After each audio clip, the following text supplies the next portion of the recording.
Hey, what's up, guys? Today I'll be going over something that I feel is really undervalued in the real estate community.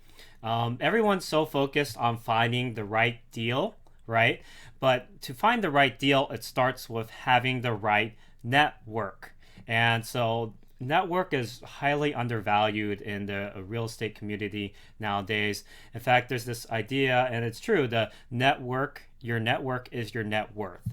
And we'll go over in this video basically some of the key players you want to be thinking about, getting top of the line players in order to make sure you get the best deals that you can. And so we'll be going over getting the best real estate agent, what they can do for you, getting the best lenders, getting the best contractors, best accountant, and the best property manager, and why this is so important to building this core team or this essential team for yourself in order to become a successful real estate investor.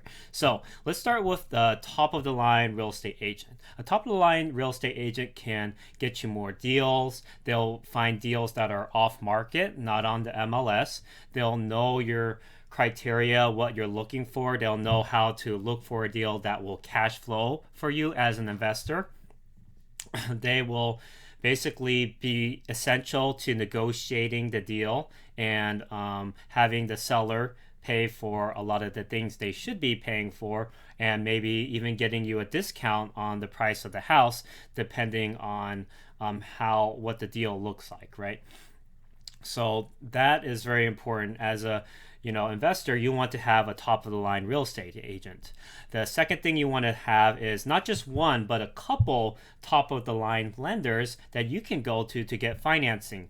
So every lender has different financing terms, lower, higher closing costs, lower, higher interest rates, the ability to buy down the interest rate for relatively low, a low amount, and the ability to close on a property that others lenders might not be able to close on. For example, a distressed property, a property that has a lot of repairs that need to be made on it. Some lenders can't lend to that type of property because of the risk associated with it. Because if you were to default on the property, they would get the property, but they wouldn't be able to sell it because it's a distressed property. So for them, it's a high risk. So you have to find lenders who are willing to fund those types of deals if that's what you're basically what you're trying to do. If you're trying to flip a disrepair property, or if you were trying to burr it or add value to it, right? Another thing is different lenders out there will have different abilities to fund multiple deals. Typically, you will be capped at 5 to 10 properties or so if you do conventional financing. But if you find lenders out there like portfolio lenders, they'll be willing to lend to you as an investor for more than that number of properties, right? But it depends on everyone's circumstance. Some might just say, we can't get financing for you because of your high debt to income ratio. But maybe another lender will say, hey, your debt to income ratio is still fine. We can get you financing for these particular terms, right? Another important job out there is contractors, right? So you have to find top of the line contractors, the ones who give the best quality of work for the best price possible. Typically, higher number of houses you buy here, the better pricing you can get, because with volume of work, you can ask for a lower price because you're just giving them so much more business, right? So that's something to look for. Basically, a top of the line contractor who can get a project done really fast and efficiently, because there are some contractors out there who take their time, obviously, and may not prioritize your project as much as somebody else's project, right? And of course, you want to look for a contractor who is less management, less hands-on, like you have to direct them, and tell them at every point. And so that will save you, of course, a lot of time from having to micromanage them and tell them do this, do that, and then we have to go back and redo this, right? So you want to have a top of the line contractor as part of your team. Accountant, I think this is so important because a true accountant can give you advice on how to basically save as much as you can in taxes and advise you how to structure your rentals. Maybe you want to do an LLC, maybe you want to do an S corp. It'll depend on your specific circumstance, right? What type of, I guess like entity, yeah, and then also what you can do to deduct money from your taxes, or like if you were to maybe go on a trip somewhere, right? If it's possible, or at least have that discussion with them, is it possible to deduct part of that trip as a business expense?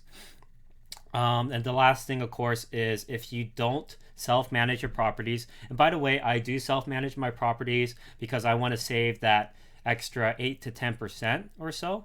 And the way I self manage, I have a very strong system. So I actually don't have to spend too much of my own time to manage my properties. It's actually basically the responsibilities are divided among the tenants and the contractors and people I know in the area who take care of the property. And so I don't have to pay a property manager to take care of the property, and I also don't have to spend any amount of my own time to take care of the property. So, but if you do have, property out of state, you might want to consider a property manager, and having a top of the line property manager who knows what they're doing and is not trying to. And there are some horror stories out there where some property managers are scamming people, right, and not really doing their job. It's important to find the right one, right? So having those team members in mind, the real estate agent, the lenders, the contractors, the accountant, and then the top of the line property manager are all things you want to consider as part of your network, or creating your network that will eventually become your net worth. So that I consider something like, I call it foundational work, because it's really something you want to build up at first to have a strong foundation for you to buy multiple rentals and achieve financial freedom. So I hope you guys enjoyed that video, and please like and subscribe if you liked the video. Thank you.